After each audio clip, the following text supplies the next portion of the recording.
Hello दोस्तों, कैसे हम लोग। एक बार पुनः स्वागत है आपके पद यूट्यूब चैनल कोचिंग का इंडिया में। दोस्तों आज की वीडियो बात करें आर्टिफिशियल धारा। सो वेरी इंपॉर्टेंट टॉपिक है, वीडियो लास्ट में रहेगा।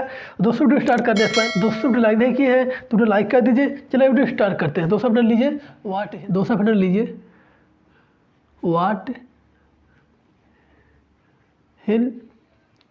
वाट हिन धारा।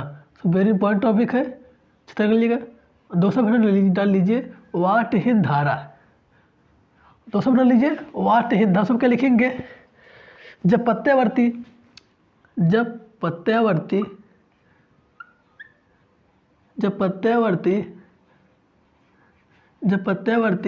धारा स्रोत के साथ, जब प्रत्यावर्ती धारा स्रोत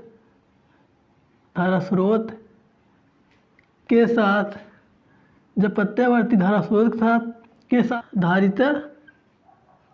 साथ धारिता और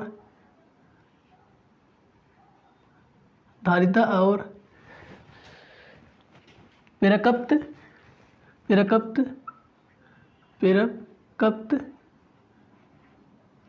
जुड़ा होता है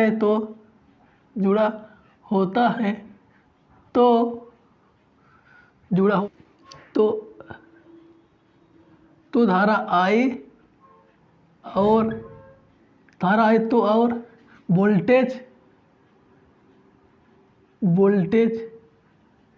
बी के बीच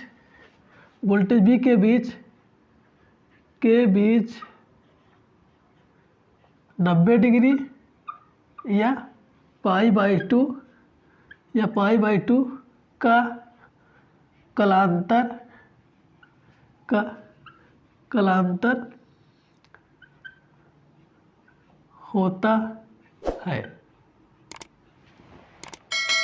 दोस्तों ले लेगा, जब प्रत्यावर्ती धारा स्रोत के साथ धारिता और प्रेरकत्व जुड़ा होता है तो दोस्तों धारा आई और वोल्टेज बी तो समझ कर लेगा। धारा आई और वोल्टेज बी के बीच 90 डिग्री या पाई बाई टू का तो कलांतर होता है, सब जानते होंगे। धारिता और दोस्तों धारिता प्रेरकत्व जुड़ा तो धारा आई वोल्टेज बी के बीच 90 डिग्री या पाई बाई टू का कलांतर होता है। ओके, प्रत्यावर्ती धारा स्रोत के साथ धारिता और प्रेरकत्व जुड़ा होता है तो दोस्तों धारा आई और वोल्टेज बी के बीच 90 डिग्री या पाई बाई टू कलांतर होता है, सब जानते होंगे। तो धारा आई और वोल्टेज बी के बीच उसमें पाई बाई टू का कलांतर होता है। ओके, सब लिखेगा, चुके सब लिखेगा आगे। लिखेंगे बी इक्वल दोस्तों V R M S into दोस्तों I R M S into दोस्तों कॉस फाई। दोस्तों पी लिख लिया, P bar so B R M S so I R M S into cos five. So voltage so शिखर मान दोस्तों धारा शिखर मान इंटू दोस्तों कॉस फाइव तो कलांतर है ये। दोस्तों ये वोल्टेज का शिखर मान है, सो दोस्तों ये धारा का शिखर मान है उसे कलांतर cos five. So P bar का शक्ति निकाल रहे हैं, सब ले लेगा। So P bar V R M S फिर तो I R M S cos five. दोस्तों ये वोल्टेज शिखर मान है, धारा का शिखर मान से कॉस फाइव कलांतर है। ओके, सब ले लेगा। जब प्रत्यावर्ती धारा स्रोत के साथ धारिता और प्रेरकत्व जुड़ा होता है तो उस धारा आई और वोल्टेज बी के बीच 90 डिग्री कलांतर से फाइव सौ थीटा पर फाइव का कितना है 90 डिग्री है, सब फाइव कितना है 90 डिग्री है, पर चूँकि सब जानते हैं। सो फाइव कितना है 90 डिग्री है, पर 90 डिग्री उसको कलांतर 90 डिग्री है, सब मान रहे थे कॉस फाइव तो 90 डिग्री हो जाएगा। उसको आगे लिखिएगा पी बार से लिखिएगा V R M S into दोस्तों I R M S into दोस्तों कॉस 90। सो कॉस 90 कितना होता है दोस्तों? तो कॉस 90 चूँकि दोस्तों कॉस 90 कितना होता है 0 होता है। सो लिए चूँकि कॉस 90 मान दोस्तों कितना होता है? सो 90 मान कितना 0 होता है। ओके, दोस्तों ले रहा मैं 5 इंटू कॉस 5 सो थीटा मान कितना है 5 मान 90 डिग्री पर रख दीजिए। सो 90 सो थीटा मान कितना 90 सो 5 मान कितना 90 है, तो क्या बनेगा? सो कॉस नंबर 0 होता है। तो चूँकि दोस्तों कॉस नंबर कितना 0 होता है, सब दोस्तों मान रख दीजिए चूँकि दोस्तों कॉस नंबर 0 होता है। फिर आगे के लिए क्या बनेगा दोस्तों? क्या बनेगा? पी आर इंटू बनेगा दोस्तों V R M S into दोस्तों I R M S into दोस्तों कॉस 0 डिग्री। सो कॉस 0 मान कितना होगा?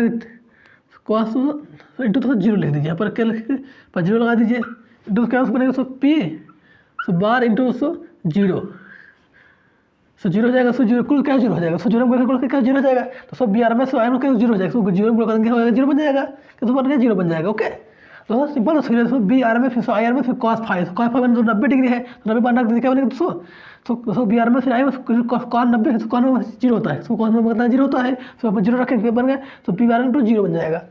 ओके तो सिंपल से दोस्तों है पी आर सो बी आर में फिर सो शिखर सो वोल्टेज शिखर मान है, सो धारा शिखर मान फिर दोस्तों कॉस फाइव सो कोस चुके दोस्तों सो 90 डिग्री तो कहाँ तक है, सो 90 degree, so five one so 90 degree हो जाएगा, चूँकि सो 90 फाइव 90 डिग्री फिर सो क्या बनेगा बी आर में सो आई आर में फिर सो कॉस नंबर रख दिया, चूँकि दोस्तों कॉस नंबर कितना जीरो होता है, क्या सो जीरो होता है, सबसे बात कर लेगा सो कॉस नंबर कितना जीरो होता है, सो बी आर में सो आई जीरो कर देंगे क्या बनेगा, पी बार से जीरो बन जाएगा। ओके सो लिखिएगा आता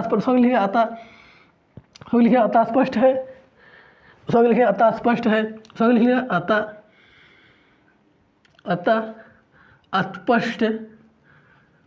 स्पष्ट है कि, सब लिख लिया अतः स्पष्ट है कि प्रत्यावर्ती धारा परिपथ में, अतः स्पष्ट है प्रत्यावर्ती धारा परिपथ में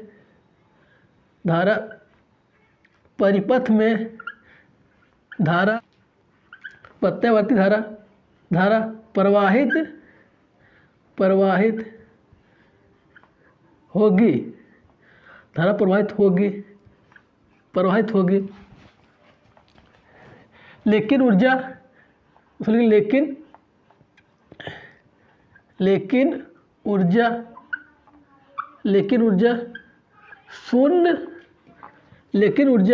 शून्य होगी। इस प्रवाहित धारा को वाटहीन धारा वालेट करंट कहते हैं। इस प्रवाहित धारा दोस्तों वाटहीन धारा, प्रवाहित धारा को वाटहीन धारा कहते हैं। तो सब लीजिएगा, दोस्तों लिए अतः स्पष्ट है कि प्रत्यावर्ती धारा परिपथ में धारा प्रवाहित होगी, लेकिन दोस्तों ऊर्जा शून्य होगी, लेकिन दोस्तों ऊर्जा क्या शून्य होगी, शक्ति क्या शून्य होगी, इसलिए आगे इस प्रवाहित धारा को वाटहीन धारा कहते हैं। दोस्तों ऊर्जा क्या शून्य होगा, इसलिए क्या लेकिन दोस्तों ऊर्जा क्या शून्य होगा, तो इस प्रवाहित धारा को वाटहीन धारा कहते हैं। ओके